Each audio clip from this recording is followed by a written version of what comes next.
나는 내 힘으로 성공한 사업가가 아닙니다.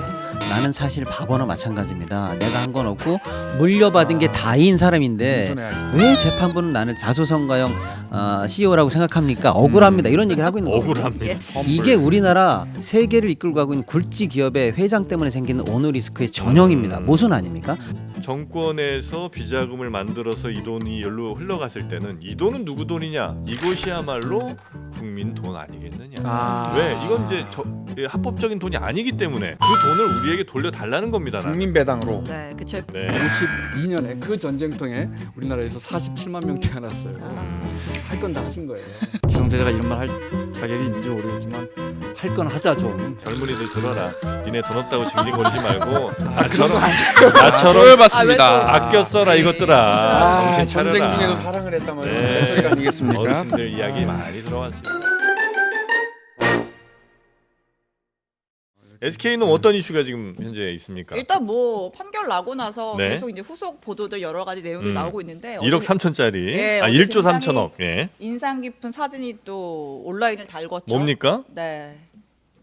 이게 강남구 신사동 길거리에서 찍힌 누구예요? 사진인데 이제 오른쪽에 최태원 회장 아들입니다. 예. 왼쪽에 있는 어. 그 최 회장에게 무려 이 어깨를 건 어깨 동무를 한 네. 젊은 남성분이 이제 최인근 세 번, 그러니까 아들이죠. 셋째죠. 예, 네. 셋째 그러니까 아들. 저 누나가 둘 있고 예, 네. 딸 노세영 아들의 관장과 아들. 세 남매 중에 이제 맞습니다. 막내입니다. 네. 장자고요. 네네네네. 근데 굉장히 좀 인상 깊은 게 이번 재판에서 이제 자녀들이 탄원서를 냈었잖아요.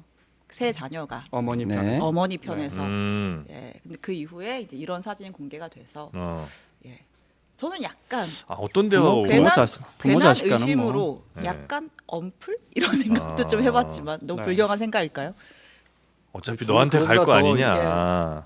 좀 잘 좀 하자. 뭐 이런 엄마 대화가 아빠가 왔을까? 싸워도 예. 네. 결국 SK는 최인근 씨가 대주주가 되지 않을까요? 그렇게 보면. 해석하면 되는 네. 걸까요? 예. 그래서 아빠하고 사이 좋은 건 두 사람이 테니스 치는 사진도 있고요. 맞아요. 음. 예. 뭐 당연한 거 아닐까요? 네네. 네. 모르겠습니다. 근데 재벌 탄원서 쓰지 아들이 안 않았나요? 돼봐서. 탄원서. 그러니까 예. 네.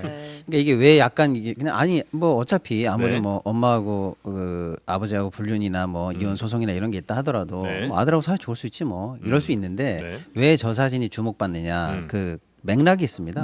방금 말씀 주신 것처럼 부부간의 이혼 상황에서 자식 셋이 다 엄마 편에서 탄원서를 썼어요. 네. 그러다 보니까 일단 세간에서는 아빠 눈밖에 나는 걸 각오하고 한 거 아니냐. 그리고 솔직히 얘기해서 친모가 있는데 그 다른 또 아버지가 다른 여자가 생겼다는 게 기분 좋을 리가 없잖아요, 자식들이. 근데 그런 측면에서 사이가 멀어질 수 있다. 부자 사이가 이렇게 생각하는 세간의 시선이 하나 있었고요. 네. 만약에 이번 이혼 판결이 예를 들어서 대법원까지 가서 확정이 됐다. 네. 예를 들어서 그러면 지금 이제 그 지금 불륜 상대에 있던 그 내연 관계에 있던 김희영 씨가 나중에 결혼할지 안 할지는 모르겠습니다만은 네. 한간에 나오는 시나리오가 만약에 결혼을 한다 치자 그러면 김희영 씨가 부인이 되고요. 김희영 씨 자식이 원래 하나 있습니다. 네. 그게 입적이 된다 치고요. 그리고 최태원 씨와의 낳은 자식이 하나 있습니다. 그러면 부인이니까 상속 비율이 1.5가 되고요. 여기 자식들이 각각 1을 받는다고 치고요. 나머지 세 자녀가 111을 받는다고 치면 지분 관계가 경쟁 관계에 들어가면 한치 앞을 모르는 상황이 된다라고 해서 저쪽 자녀와 이쪽 자녀를 놓고 쉽게 말하면 세간에 네. 다양한 얘기들이 있기 때문에 저 사진이 그 맥락 속에서 의외로 받아지는 부분도 좀 있습니다. 오히려 어쩌면 아들 입장에서는 최태원 회장에게 지금 모든 재산이 있는 것보다는 차라리 잠깐 엄마 쪽을 한 반쯤 갔다가 나중에 다시 이렇게 양쪽에서 받는 그림이 그건 아닐 거예요. 그건 아니에요? 아버지가 주기엔 너무 큰 돈이에요. 경영권이 흔들릴 수 있을 만큼 예. 근데 1심 재판이 또 너무 작게 나왔거든요. 네. 네. 그래서 저는 그게 탄원서의 이유가 됐을 거라고 예, 생각하고 예, 예. 근데 2심 재판은 정말 그 어마어마한 돈이 나왔기 때문에 네. 물론 근데 부모 자식 간에 이렇게 돈 아무리 재벌가지만 네. 돈 가지고 그렇게 움직이지는 않았을 것 같고 네. 아버지와 아들이 뭐 아버지가 이번에 한번 2심에서 세게 맞았으니까 아들 아버지하고 술 한잔 할 수도 있고 테니스도 칠 수 있는 거 아니에요? 뭐 우리가 너무 나가는 것 같아요. 네. 우리가 뭐 마음을 어떻게 알겠어요? 네. 그럼 이번에 SK 이 재판에서 저희가 주목해서 봐야 될 대목은 어느 부분이 중요하다고 보세요? 예. SK를 지배하고 있는 게 이제 주식회사 SK예요. 네. 그게 옛날 대한텔레콤이었고 그 SK CNC가 됐다가 이제 SK 주식회사인데 한 회사라고 생각하시면 쉬워요. SK라는 회사, SK 이름 단 회사 되게 많은데 그 SK 회사를 지주회사니까. 지배하고 있는 회사가 그럼요. 이걸로 이제 SK 예, 주식회사. 우리나라에서 뭐 어마어마한 네. 두 번째 회사인 SK 네. 하이닉스도 갖고 있죠. 음. 그런데 이제 그 대한텔레콤 주식을 아버지 최종현 회장으로부터 물려받는 과정에서 최태원 회장은 이거 아버지로부터 물려받은 거니까 이게 투기재산이 투기재산이. 아니다. 투기재산 아니니까 이거 재산 분할 대상이 아니다. 네. 이게 이제 최태원 회장 측의 생각이고 1심 재판부도 이렇게 생각했어요. 네. 2심 재판부 생각은 완전히 달랐어요. 예. 계산을 해보니까 94년도에서 98년도까지 아버지가 대한텔레콤 주식을 갖고 있었을 때 98년도 이제 SK CNC로 이름이 바뀌는데 대한텔레콤이 그 기간 동안에 아버지가 회사를 키운 가치 상승분하고 98년부터 2009년에 이제 SK CNC로 상장이 돼요 대한텔레콤이. 네. 그때 이제 최태원 회장이 98년에 최종현 회장 아버지 돌아가시고 2009년까지 키운 몫을 봤더니 앞에 부분은 12배밖에 아버지 최종현은 이 회사를 12배 키웠던데 뒤에 최태원 회장은 355배를 키웠더라. 네. 335배를 네. 키웠다. 그러니까 355배니까 이 회사는 아버지한테 물려받은 게 아니고 최태원 회장이 키운 거 아니냐. 최태원 회장이 키웠으면 노소영 관장의 기여도 있었을 거고 네. 그거는 투기 재산이 아니니까 65대 35로 35 부분은 노소영 관장에게 떼줘라 네. 이런 부분이었는데 예. 근데 어디서 문제가 생겼냐면 이제 94년, 98년, 2009년이잖아요. 예. 98년도에 이 SK CNC의 가치 상장을 할 때 산정을 할 때 네. 2심 재판부가 실수로 이게 주당 1,000원인데 100원이라고 해버린 거예요. 네.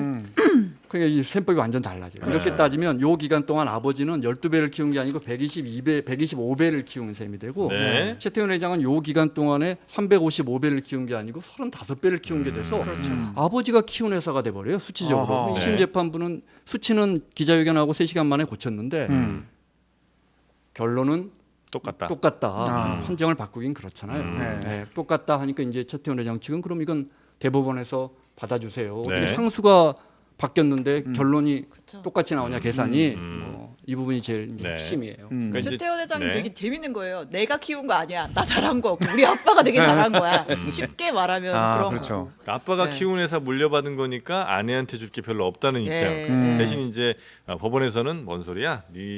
너가 있을 때 이만큼 회사가 컸으니까 그만큼은 아내한테 줘야 된다는 거고. 네. 그 중에 이제 또 하나가 정프로가 제기한 저 불만 같은 게 하나 있었습니다. 뭐죠? 좀 약간 또 부끄럽네요. 비우는 네. 건가요? 최태원 회장이 이렇게 회사를 키우고 하는 데 있어서 노소영 관장 혹은 뭐 노태우 전 대통령의 이제 뭐 결국 재산, 비자금 이런 게 이제 들어갔다는 거 아니에요. 예. 네, 네. 그게 들어가서 결국 이게 뭐 시드머니가 돼서 막 이렇게 키운 거 아닙니까? 그러면 그 정권에서 비자금을 만들어서 이 돈이 여기로 흘러갔을 때는 이 돈은 누구 돈이냐? 이 과연 그럼 노태우 혹은 뭐 노소영 관장의 돈이라고 할 수 있느냐? 아니다. 이것이야말로 국민 돈 아니겠느냐?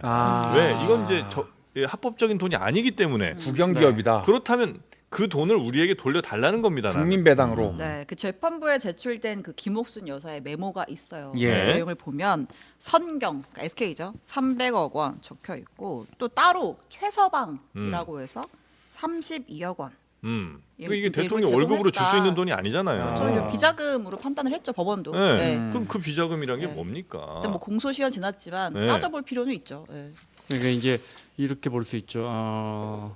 그 300억 원이 들어가서 오늘의 SK를 만들었다는 게 2심 재판부의 네. 생각인데 그렇게 해서 재산 분할을 해서 1조 3천억 원을 노소영 관장을 준다면 네. 노소영 관장은 그럼 그 돈을 아버지가 이렇게 협박을 뭐 이렇게 해서 기업들에게 받아온 그 기업에게 돌려줄 것이냐. 네. 원론적으로는 이런 문제도 생각해 볼 수 있고요. 우리 줘요 그냥. 노소영 국민들에게 배당. 우상입니까? 네. 그래서 이제 국회에서 벌써 논의가 시작되고 있고 네네네네. 노소영 관장의 비서가 24억 원인가를 횡령했어요. 네. 그럼 이렇게 한번 생각해 보시면 어때요? 노소영 관장의 비서가 24억 횡령했는데 네. 이걸 남편 기업에 투자했어요. 근데 네. 남편이 이거 엔비디아에 투자해가지고 이게 100배가 됐네. 그래갖고 이게 2,400억이 됐어요. 근데 이혼할 때 재산 분할해라. 그럼 이 돈을 근데 노소영 관장이 아니고 비서가 가져가라 이렇게 판결하면 어떻게 할래요? 근데 투자는 진짜 잘했다. 엔비디아에 갑자기요? 좀 하지마요. 진짜 잘했어.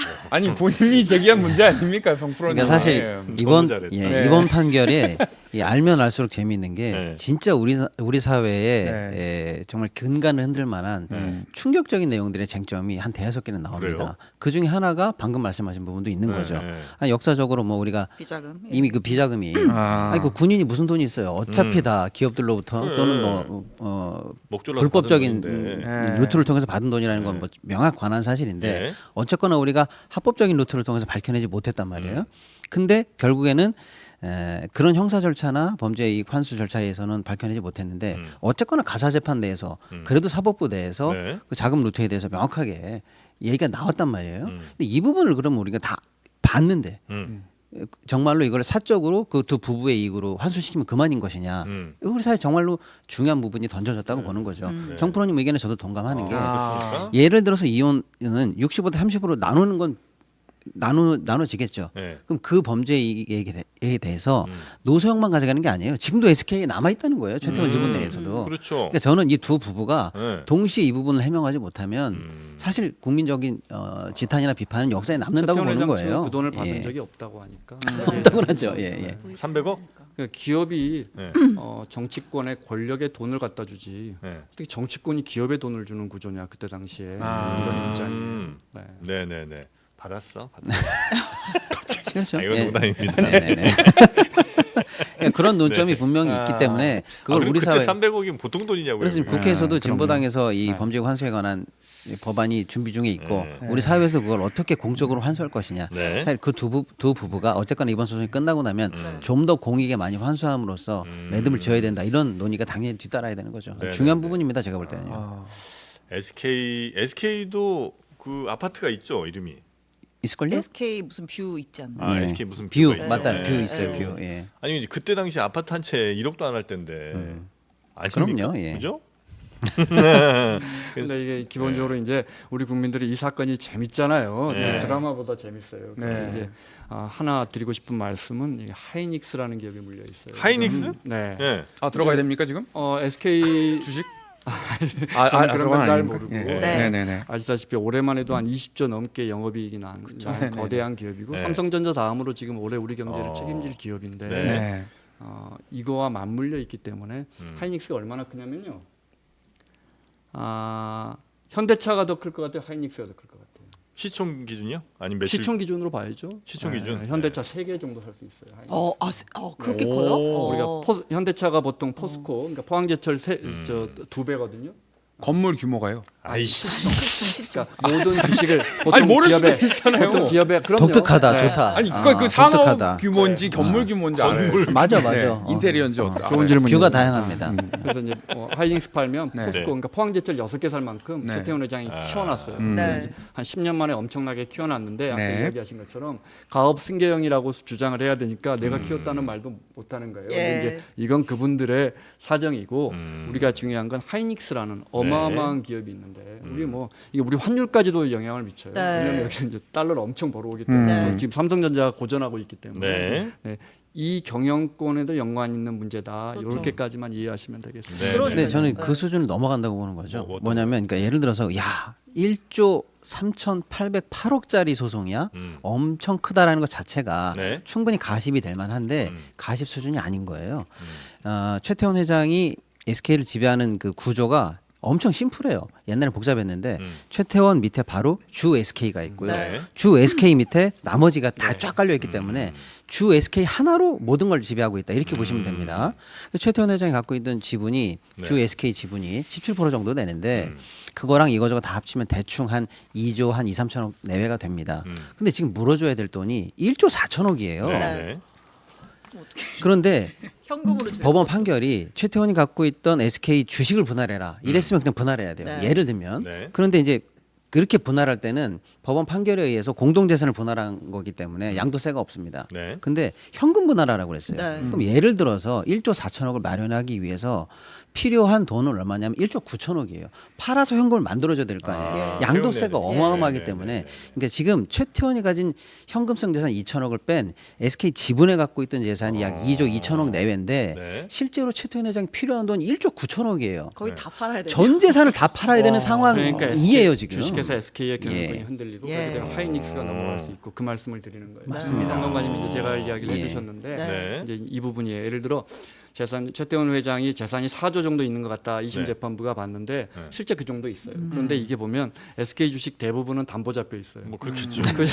또 그 돈의 상당 부분은 담보 잡혀갖고 증권사로부터 SK 실트론이라는 굉장히 좋은 웨이퍼 회사, 비상장 회사, 그게 이제 많이 커갖고 1조 원 정도 가치가 돼요. 근데 그거 팔면 양도세 2, 3천억 낼 거예요. 그 친척들에게 최태원 회장이 오늘의 SK가 이루어지는데 우리 친척들이 많이 도와줬다고 몇 해 전에 한 5, 6천억 정도 주식을 나눠줬어요. 예. 그것도 나눠라. 거기도 노소영 관장께 있다 이러거든요. 그러면 그분들한테 다시 친척들한테 돌려달라고 해야 되잖아요. 증여세 최대 50%예요.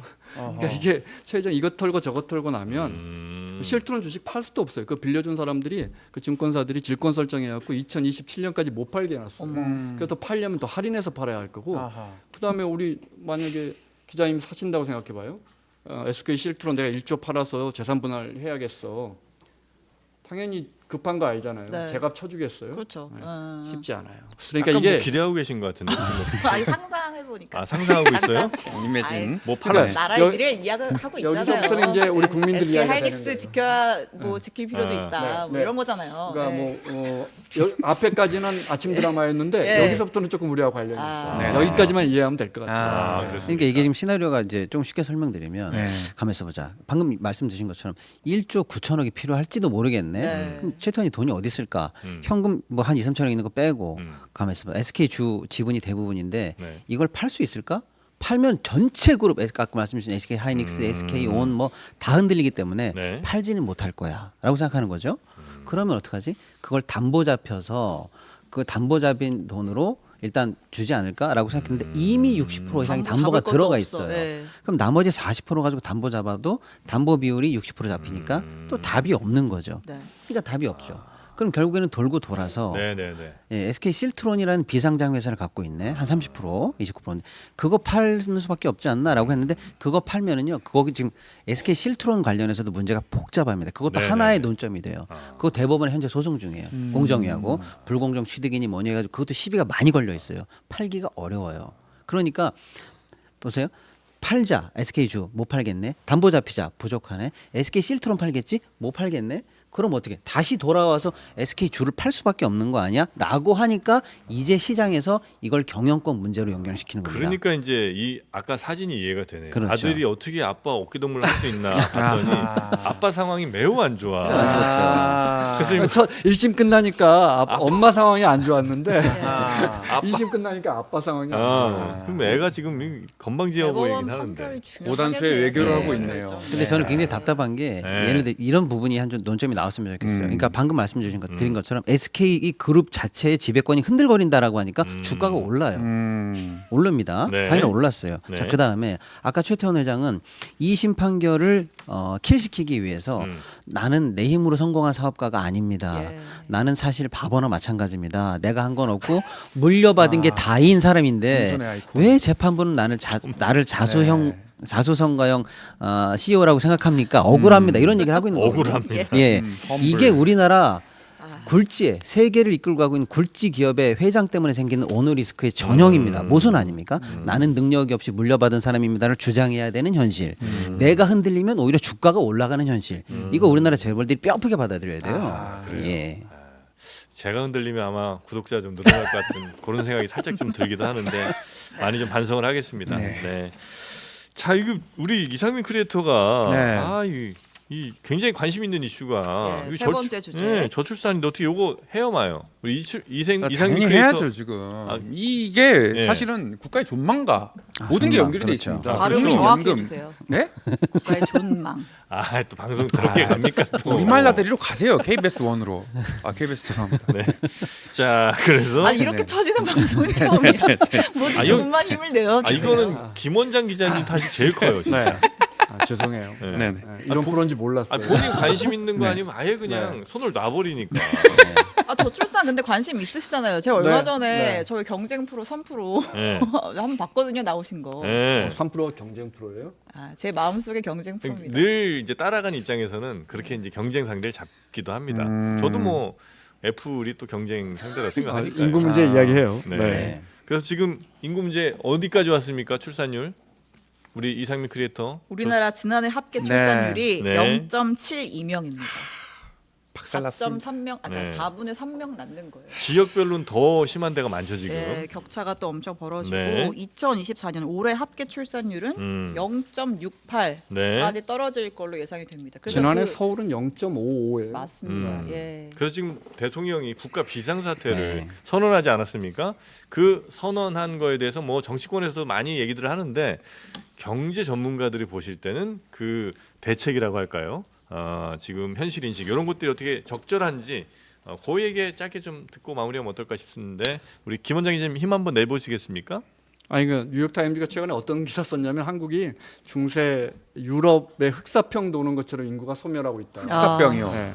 지금 일본에서 네. 계속 사설 컬럼 나오는 게 한국은 왜 저출산 대책이 실패했는가? 아. 일본이 1.2, 오르렀잖아요. 유럽이 최근에. 1.3, 근데 우리가 지금 이제 0.6대 네네네. 0.7이니까. 근데 보면 일본, 유럽 다 저출산으로 고민하고 있는데 1.2, 1.3이에요. 네. 근데 우리 지금 0.7인데 0.6 된다는 거잖아요. 네. 작년에 우리가 13만 명 줄었고 네. 해마다 한 20만 명씩 줄어갈 것 같은데 최근 이제 몇 년 후면 음. 그러면 뭐 강릉이나 뭐 충주 이런 도시가 1년에 하나씩 사라지는 거예요. 인구가. 네네네네. 그러니까 분명히 다른 문제가 숨어 있는 거예요. 유럽도 다 똑같은 문제인데 우리는 분명히 다른 문제가 숨어 뭐가 있다. 더 있다는 거죠? 이 문제부터 찾아야 되는 거예요. 그게 뭐예요?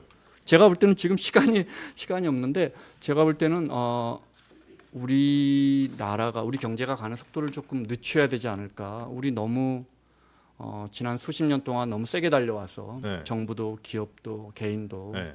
그래서 이걸 좀 늦춰야 되는데 이렇게 되면 늦추다. 기업 입장에서는 네. 성장률이 떨어지고요. 네. 정부 입장에서는 기업 입장에서는 뭐 영업이익 떨어지고요. 우리 개인들도 마찬가지고요. 조금 말은 이렇게 하지만 저도 네. 은퇴하고 여기 출연하고 있잖아요. 그리고 그 늦추라는 게 뭐죠? 그러니까 우리 사회가 너무 빡세요. 제가 볼 때는 제가 지하철에서 봤는데 네. 24시간 투석하는 병원이 이렇게 광고판이 있더라고요. 네. 그러니까 우리는 심지어 투석하는 분도 잠깐 짬내서 병원 와서 이거 할 틈이 없는 거예요. 그러니까 열심히 낮에 일하고 자영업을 하던 기업에 다니던 저녁에는 투석을 해야 되는 그런 사회란 말이에요. 네. 네. 그래서 너무 빡세다 우리 사회가. 저는 좀 우리 사회가 네. 좀 이런 자리인지 모르고 제가 오늘 드리고 싶었던 말이 도대체 무슨 자리를 기대하고 오셨는데요? 아니 뭐 우리 자리가 뭐 어떤데? 아니 나 이 자리 괜찮은 것 같거든요. 네네네. 우리 상암동 자리- 상암동 괜찮습니다. 목이 좋아요. 네. 네. 아니 뭐 이 그 정도면 한 시원하고 좋죠. 열흘- 에어컨 틀어드리고. 열흘 전에 이제 전주의 한 음료수도 돼지공장에서 19살 청년이 이제 예. 아, 또 슬픈 얘기로 죽었잖아요. 갑니까? 네네. 그 청년의 메모 다 보셨죠? 네. 그 다이어리에 쓴 거. 네. 보면 한 달 300만 원 월급 받는 것 중에 40만 원 생활비예요. 240만 원 저축하겠다고 나와 있어요. 이게 잘했다 잘못했다 40만 원 갖고 어떻게 살아요? 근데 네. 이렇게 우리가 빡세다고요. 우리 삶이. 그러니까 우리 기성세대나 정치인들이 이거 좀 아니 안 빡세게 준엄하게 어떻게 할 수 있는데요? 그러니까 좀 느슨하게 가야 노동 되는 시간을 거예요. 좀 줄일까요? 그러면 아니면- 모든 시간을 느슨하게 가야 돼요. 제가 볼 때는. 아, 모든 근데 걸 느슨하게. 우리가 이게 이런 자세가 돼 있는가부터 따져봐야 돼요. 우리 전체가 이미 네. 40년, 50년 동안 이렇게 세게 달리는 원심력이 워낙 강하기 때문에 그 관성대로 가다 보니 지금 저는 이렇게 일단 되고 있다. 이번 그 후한 점수를 드리기는 어려울 것 같아요. 대통령 대책이. 네. 근데 일단은 음. 대통령이 한 말 치고는 가장 강력한 워딩이 나왔어요. 개인이 한 게 아니라 대통령이 한 말 아닙니까? 네. 국가 비상사태가 선언됐습니다. 음. 늦었지만 잘했다고 봐요. 이런 선언 전 국민에게 다시 한번 경각심을 네, 네, 울리는 네. 거 좋습니다. 여기 잘했고요. 그 다음에 일단 주무부서를 새로 만든다고 했어요. 그동안은 저출산위원회였는데 이걸 아예 정부 부처로 해서 전담부처로 만드는데 네. 그동안 이제 경제부총리랑 교육부총리만 있었는데 사회부총리라고 해서 부총리급으로 올려서 네. 네. 다른 장관들보다 윗선에서 정부 정책을 컨트롤할 수 있게 직제를 마련하겠다. 이것도 괜찮다고 봅니다. 네. 자, 이런 총론적인 접근까지는 좋았는데 나머지 디테일들이 지금 그게 대단한 정책이 나왔으면 이미 우리가 다 어떤 희망 섞인 얘기를 서로들 했을 건데 아직도 별로 여론에 감흥이 없잖아요. 왜냐하면 그 이제 이 뒤에 나왔던 디테일들이 새로운 게 없었어요. 네. 여기서 제가 낙제점을 주는데 기존에 하던 걸 좀 더 강화하는 정도가 예, 일단은요. 대부분이었죠. 뭐가 네. 문제냐면은 우리가 네. 왜 애를 낳기 힘들어하느냐, 왜 출산이 어렵냐면 살기 힘들어서 그렇잖아요. 그럼 살기 힘든 게 뭘까? 방금 김원장 기자님 말씀처럼 이제 좀 구체적으로 들어가 보면 노동 시간 말씀하신 것처럼 노동이 힘들고 경력 단절이 힘들고 수입 얻고 하는 그 일상적인 경제 활동이 너무 힘들고요. 둘째는 뭐냐면 주거가 어렵잖아요. 네. 여러 가지가 어려운데 네. 이 부분에 대한 디테일이 나왔는데 단편적인 디테일은 단편적이면서 작은 파편화된 정책들은 나왔는데 근본적인 기조를 바꾸지 못했다. 예를 들면 이런 거예요. 거주가 힘들죠. 집이 힘들어요. 네. 집이 왜 힘듭니까? 집값이 너무 비싸니까 힘든 거예요. 네. 너무 그럼 비싸요. 어떻게 해야 될까요? 네. 청년층이나 이런 모든 사람들이 집을 살 수 있게 예를 들어서 공공주택에 대한 과감한 투자라든지 집값을 낮추기 위한 정책들이 끊임없이 나아가서 그래 건강하게 일하면 적어도 쾌적한 주거를 마련할 수 있어 라는 신뢰를 줘야 되는데 이번 정책이 70%가 집값 대책이거든요. 근데 그 대책이 다 뭡니까? 신생 애 낳으면 집 특공 받게 해줄게, 대출 대출도 해줄게. 네. 결국에는 집값을 지탱하기 위해서 빚내서 집 더 잘 사게 해줄게라는 건데 빚이 결국에는 누구 부담입니까? 다 자기네들 미래 부담이에요. 네, 네, 그러니까 네. 주거를 해결해주겠다는 믿음이 생긴 게 아니라 빚만 잘 내주겠다는 정책에 불과하니까 근본적인 불안감이 해소되지 않는 거죠. 전 그 노동 생각이요. 관련해서도요. 너무 불안하잖아요. 언제 특히 이제 여성분들은 나 언제 경력 단절 되는 거야. 경력 단절 되고 나면 언제 돌아오는 거야. 늘 불안하고 맞벌이 하다 보니까 아이는 누가 키우는 거야. 늘 불안한데 그런 부분에 있어서 근본적으로 사회가 노동을 바라보는 시선을 어떻게 바꿀 건지에 대한 내용은 없이 네. 수당 조금 지금 100몇십만 원 받는 거 100만 원 올려줄게. 이거 가지고 해결 안 된다는 거죠. 네, 이제 예. 정부가 내놓은 거 보면 결국은 기업이 부담하거나 정부가 부담하는 거예요. 근데 기업 부담 커지는 건 두 번째로 문제고 정부 부담 커진다는 말은 재정 지출 늘어난다는 건데 네. 금투세 그거 뭐 다시 없앤다고 하죠. 종부세 맞습니다. 없앤다고 하죠. 상속세 줄이겠다고 하죠. 그다음 양도세 중과 폐지한다고 하죠. 세금은 계속해서 적게 걷는데 어디서 돈 나와서 그래서 계속 정부 적자는 커지잖아요. 네. 네, 우리가 흔히 진보 정부라고 하면 세금 많이 걷어서 많이 쓰는 보수 정부라고 하면 세금 조금 걷어서 조금 쓰는 우리가 어떤 게 정답인지 몰라요. 네. 근데 정부 지금 조금 걷어서 많이 쓰거든요. 올해 재정도 3% 이상 확대될 거라고요. 네. 적자는 어떻게 할 거예요? 미래 세대에 대한. 그러니까 앞뒤가 안 맞는 이야기를 하는 것 같아요. 정부 지금 앞뒤 안 맞는 얘기. 재정 문제가 디테일로 들어가면 이런 문제가 생깁니다. 예를 들어서 늘봄을 확대하겠다. 그래서 네. 적어도 초등학교 6학년까지는 공공이 아이를 네. 돌볼 테니까 네. 걱정하지 말아라. 말은 그렇게 했는데요. 네. 지금 놀봄 교실 가보면 어떻게 되는지 아세요? 늘봄 교사가 없어요. 예산이 맞아요. 없어가지고. 그래서 교실 하나에 아무 프로그램도 없이 아이들 그냥 끝나고 학원 못 가는 아이들 집에서 케어 못하는 아이들 거기다 그냥 몰아놓는 거예요. 프로그램도 없고 선생님도 없고 시설도 열악해요. 애들끼리 놀겠지. 그러니까 그게 다예요. 그럼 어떻게 해야 됩니까?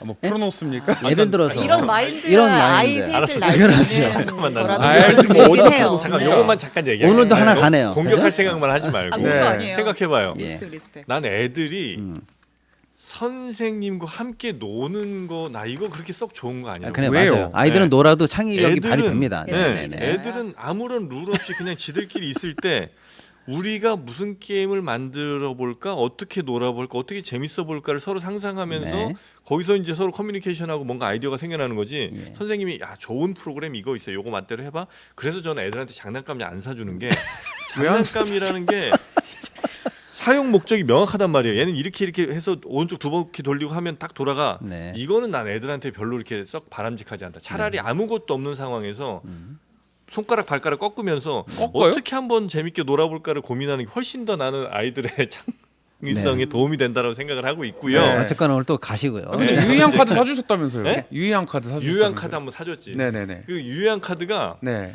현금성 복지. 그래서 이제 그거 한 8,000장 맞나? 8,000장을 이제 당근에 샀어요. 네네네. 2만 원 주고. 왜냐면 하나씩 살라니까 이게 뭐 2,000원, 3,000원 하더라고요. 그래갖고 네네네. 8,000장짜리를 누가 당근에 샀어. 와, 그거 애가 보더니 이제 너무 질려갖고 안 하더라고. 그러니까 제가 꼭 드리고 싶은 말씀이 이거예요. 뭐냐면 예. 무슨 교장 기자님 말씀 안 해도 저는 말이 너무 많은가요? 네. 그러니까 보시면 늘봄을 확대하겠다는 말을 했지만 네. 현장은 방치되고 있는데 이걸 네. 어떻게 해결할 것이냐? 네. 결국 예산인데요. 음. 교육청 예산은 지방교부금이에요. 지방교부금은 종부세에서 옵니다. 또는 국세에 붙여 있는 또 교부금으로 오거든요. 근데 그거를 깎겠다고 하는 게 이 정부의 정책인 건 다 알아요.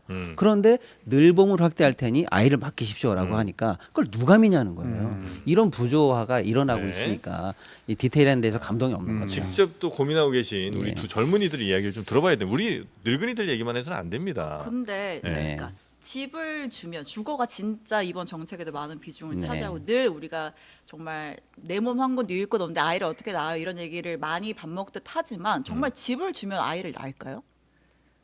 도움은 요만큼 되겠지만 근본 대책이 될까요? 저는 저한테 집을 준다고 해도 그게 제가 네. 아이를 낳을지 저도 말지 같은 결심을 안 생각이에요. 바꿀 네. 것 같아요. 선진국도 집값 다 비싸요. 지금. 압구정동에 네. 준다 그래. 압구정 현대줄게.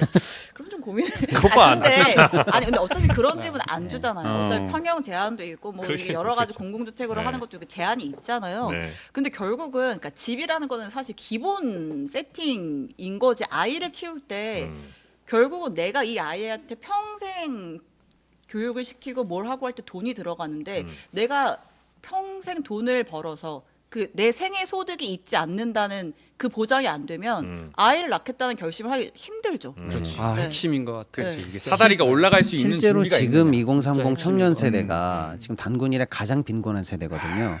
자기 몸 하나 건사하기도 어렵다는 게 여러 지표로 이미 확인되니까 더 얘기할 필요도 없어요. 지금 2030. 그렇습니다. 네. 근데 그런 분들 앞에 놓고 말씀 너무 좋으신 게 다 그나마 지금 이 빚내서 집사라는 정책도 저는 웃긴다고 말하지만 네. 왜 둘 다 그것- 신영 기자한테 이렇게 아부하시는 거예요? 그것조차도 약간 좀 불쾌한데요? 뜬구름 잡는 얘기일 수 있다라는 얘기죠. 아무라뇨. 네. 공감해 주시는 거죠. 그- 네. 먼저 네, KDI에서 KDI 네, 지난해 한국개발연구원. 분석을 한 게 네. 있습니다. 네, 저출생 대응 예산 47조 원을 갖다가 어디서 썼느냐? 그중 절반을 저출생과 관련 없는 곳에 투입을 했다고 합니다. 학교 단열 성능 개선, 스마트폰 중독 예방, 웹툰 창작 교육 공간 조성 이런 문제가 대두가 돼가지고 결국은 이 정부 부처가 돈은 많이 쓰는데 문제 파악이 제대로 안 된 것 같다라는 또 지적이 있어서 예산은 뭐 워낙 네. 그 일만 네. 그냥 저출산으로 가로등? 네, 붙이는 경우가 많죠 또. 가로등만 설치해도 저출산 예산으로 편입돼요. 그게 무슨 가로등 지으면 그 밑에 젊은 친구들이 와서 데이트할 수 있다 그래요. 그 돌봄도 저는 하나 좀 생각하는 게 예를 네. 들어서 그러니까 당연히 저는 이제 일하는 여성의 입장에서 아이를 낳으면 육아휴직을 하는 동안 뭐 어쩔 수 없잖아요. 그건 해야 되는 거고 뭐 남편도 할 수도 있고 근데 네. 이제 그동안 경력 단절이 되는 거에 대한 부담이 있죠. 일을 열심히 잘 성과를 내고 싶은 입장에서 네. 근데 그러고 나서 복직을 했어요. 아이는 돌봄 학교에서 뭐 돌봄 교실에서 해요. 근데 단순히 우리가 생각할 때 시간을 때워준다라는 개념으로 돌봄을 접근하면 그러니까 애 봐줄 사람이 없어서라고만 접근을 하면 여기서 맡아줄게가 되지만 아까 말씀하셨다시피 그 시간에 애들끼리 놀 수도 있죠. 하지만 그러니까 우리가 이제 애를 키울 때 생각을 하잖아요. 얼마 돈이 들고 얼마의 시간이 필요해? 근데 그냥 그렇게 딱 돈으로 이렇게 수치화할 수 있는 것뿐만 아니라 무형의 엄청난 노력이 들어간단 말이에요. 그 뭐 어디서 학원을 보내지 어느 유치원을 보내지 요새 얘의 교육 관계가 어떻지 뭐 유치원에 뭐 수족구가 돈다는데 소아과는 어디가 있지 정보를 얻고 이러한 수족구. 노력들이 너무나 많이 필요한데 채모 기자 얘기 같네요. 이런 거는 그냥 네. 고려하지 않고 그냥 네. 돈 부족해 돈 줄게 뭐 시간 안 돼 돌봄 시간 안 돼 그러면 봐줄게. 근데 물론 전 근본적으로 그 생각도 해요. 아이를 낳는다는 거는 국가의 책임이기도 하지만 개인의 선택이기도 한데 이 모든 책임을 국가에 떠맡기게 하는 것도 좀 잘못이라고 생각해요. 네. 그래서 이제 뭐 저희들도 좀 인식 개선이 필요하겠지만 아무튼 이 그런 생각을 부분만 합니다. 딱 이렇게 잘라가지고 쇼츠로 하나 내보내. 그건 저희가 알아서 하겠습니다. 근데 저는 이래라 반론이 저래라 있습니다. 하지 마시고. 국가가 이제는 나서야 됩니다. 뭔 소리야 또. 국가가 나서야 돼요. 왜냐하면 헝가리나 프랑스 이런 나라들 보면은 네. 계속 나서고 있어. 헝가리는 부채를 출산 시마다 탕감을 해주고 네. 있다고 합니다. 네, 확 땡기고 네, 아이 하나 낳고 네. 정부가 약 4천만 원을 대출해주고 5년 내에 한 명 이상 출산 시 이자 면제, 네. 2명 이상 출산 시 대출의 3분의 1을 변제해주고 네. 3명 출산 시 대출액 전체 탕감, 4명 아이를 가진 여성은 평생 소득세를 면제해준다고 합니다. 우리 이상민 씨가 얼마 전에 집 계약하면서 대출을 좀 땡겼거든요. 예, 그래서 이제 사생활 좀 토크를 조금 네네네. 민망하긴. 저도 시간 다 된 것 같은데 네. 하나만요. 우리가 0.7명이라고 했는데 전 세계 헝가리로 0.7 가겠습니다. 합계 출산율인 나라가 하나 더 있어요. 네. 전쟁하고 있는 우크라이나예요. 야. 청년들이 어떻게 보면 바꿔 말하면 우리 청년들이 느끼는 건뭐 지금 전쟁하고 있는 거예요. 제가 근데 재밌는 통계 하나만요. 1952년에 우리 한국전이 50년부터 53년까지잖아요. 네. 52년에 그 전쟁통에 우리나라에서 47만 명 태어났어요. 아. 할 건 다 하신 거예요. 그러니까 청년들에게 힘들어도 네. 기성세대가 이런 말 할 자격이 있는지 모르겠지만 할 건 하자 좀 사랑도 좀 하고 그것 빼면 뭐 어떻다고. 또 스팀 올라옵니다 또. 스팀 올라오죠. 청년 우리 저 이상민 크리에이터 같은 경우는 지금 딱 30이거든요. 네. 그래서 이제 아니, 여자친구 결혼조차도 힘들어요. 네, 맞습니다. 작년에 사당기라는 프로그램이 있었습니다. 거기서 열받은 젊은이들이 많았어요. 왜냐하면 결혼 정보 업체가 등장했거든요. 근데 결혼이 안 되는 조건들이 있었습니다. 그러니까 어르신 얘기하잖아요. 고졸 미만 안 되고요. 전쟁통에도 키 했다잖아. 167cm는 소개가 안 돼요. 연봉 4천년 이하는 안 됩니다. 가입이 안 돼요. 탈모도 안 돼요. 그럼 누가 결혼을 합니까? 네, 저도 한 말씀만 더 하고 네, 마무리하겠습니다. 마지막으로. 예, 그러니까 김원장 기자님이 이제 우크라이나 얘기하시니까 저도 떠오르는 통계가 있는데 지금 우리 인구 상황이 얼마나 심각하냐면 지금 같은 연도수에 그 출생 수가 북한에게 지고 있습니다. 그거 이제 많이들 아시는 분은 아실 거 아니에요? 네. 그러니까 이제 얼마나 심각한지 아시겠죠. 세계 최빈국이다 뭐 우리가 맨날 놀렸는데 우리 인구 한 절반 정도밖에 안 될 텐데. 그렇죠. 그런데도 불구하고 지금 북한보다 출생이 적다. 우리 세대, 그러니까 한 세대 지나고 나면 북한 인구가 더 늘어나는 정도로 자신이 들어가고 있다라고 해서 심각하게 좀 생각하셔야 될 거고요. 아까 예산 문제 말씀 주신 것처럼 네. 실제로 이제 저출산 예산이다, 저출생 예산이다 이렇게 잡혀 있는 것들은 통계적으로 그렇다고 치고 많은 부분을 이제 디스카운트 한다고 쳐도 문제가 뭐냐면 쓸데없이 나가는 부수 비용들이 너무 많아요. 그래서 굉장히 비효율적으로 집행되고 있는 것들은 정말로 사실입니다. 네. 제가 현장에서 지방 행정을 해봤지 않습니까? 예를 들면 이런 거예요. 그러니까 예를 들어서 부모한테 수당을 그냥 주면 되는데 주기 위해서 만들어야 되는 시스템 비용 같은 게 있는 거죠. 그런 게 사실은 거기다 포함돼 가지고 실제로 이 차포 띄고 들어가면 현장에 도달하는 예산이 굉장히 적어지는 이런 비효율도 엄청나게 많아요. 그러니까 맞아요. 저출생 예산도 이참에 제대로 효율화 시켜야 됩니다. 예. 돈이 북한이 우리보다 애를 많이 낳는다는 건 뭐 생존이 힘들어서 애를 못 낳는다는 건 아니라는 거잖아요. 지금 우리나라가. 바꿔 말하면 우리 청년들이 북한의 청년들보다도 삶이 지쳐 있고 미래가 불확실하다고 느끼고 있는 거예요. 하고 아이를 낳는 거에 대한 부정적인 그 인식이 저변에 깔려 있는 거예요. 그러니까 절대적인 조건 자체는 우리가 훨씬 좋을 거 아니에요. 아유, 북한 네. 젊은이보다. 근데 아이를 낳으면 손해라는 인식이 깔려 있는 거예요. 네. 네. 그리고 아이를 키우면서 누군가는 뭐 돈을 버는 뭐 예를 들어 한쪽이 돈을 버는 쪽은 뭐 우리가 퐁퐁이냐 이런 얘기하고 한쪽은 또 퐁퐁. 누군 또 맘충이냐 이런 얘기 듣고 이렇게 막 설거지 해야 됩니까? 부정적인 프레임을 이렇게 서로 마구마구 씌워요. 네. 그러면 누가 그 프레임에 갇히고 식기세척기 싶겠어요. 있잖아. 우리가 근데 그 뭐 누구한테 뭐 탓할 수는 없는 것 같고 우리가 다 그 네. 사회 구성원들 하나하나가 다 그런 사람들이니까. 어른들 너무 어쨌거나 이번에 국가 비상사태까지 선언된 마당에 네. 이런 진짜 생생한 얘기들과 네. 제대로 된 예산과 네. 근본적으로 삶에 대해서 다시 한번 생각할 수 해서 제대로 된 대책이 좀 나왔으면 좋겠습니다. 앞으로 아 그렇습니까? 이제 네. 더 늦출 수가 없어요. 더 늦출 예, 수가 예. 없다. 아니, 어른들은 아예 단칸방부터 시작해라 막 이러지 않습니까? 근데 정작 자기 딸이 단칸방에 월세 사는 그 사위 데려오면 그거 받아줍니까? 우리 장인어른이 그러셨습니다. 감사합니다. 아니 근데 이렇게 가면을 많이 갖고 오셨는데 뭐 하나라도 더 안녕하십니까. 이 예산 문제 정말 중요합니다. 충북이 충남보다 못 사는 이유가 뭔지 아세요? 예산이 없어서. 썰렁해라. 네, 끝내시죠. 예. 예. 알겠습니다. 자 그러면 오늘은 이 정도에서 이제 되게 중요한 문제잖아요. 네. 사실 그럼요. 우리 삶을 결정하는 가장 중요한 문제인데 이런 문제도 한번 짚어봤고요. 이상민 크리에이터, 신혜영 기자님 고생 많으셨고 우리 두 분의 또 경제 전문가분들 박시동 평론가님 또 김원장 기자님. 요즘 그러면 뭐 취재 이런 건 아예 안 하시고 가끔 한 번씩 저는 은퇴했습니다.